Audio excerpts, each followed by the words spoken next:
I started teaching in 2002, and there really was no textbook on Ontario employment law. And so I was approached by a publisher that wanted to put out an employment law textbook. And so it ended up being a huge effort, but it was so worth it.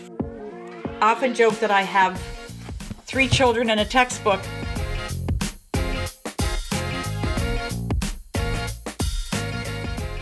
Well, when I'm not at Humber, I love to walk. So I go for hikes in the woods. We're not too far away from the Niagara Escarpment, so that's fantastic. We have a dog, so he gets us out walking, and he's a lot of fun. I do a lot of reading. I love to read novels, and of course, in my professional work, I do a lot of reading anyway.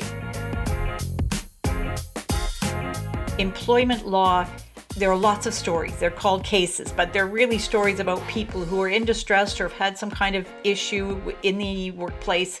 And so students really relate to that. So it's quite easy to keep their engagement in terms of, so what happens? What did the court decide? And was that fair? Going online was quite an adventure. In some ways, it's been empowering because I am now familiar with technology that I probably would never have ventured into.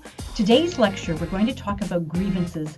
Over the summer, I did a large number of mini videos so that the lectures could be more engaging, that there could be less just straight me talking, and then there'll be more time for engaging commentary and case studies and hands-on material.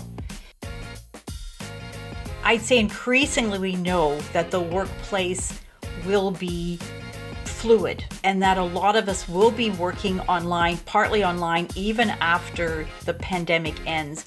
And so the technology, the resilience, the understanding how to connect with people and to make best use of that, that's all going to be part of the digital workplace.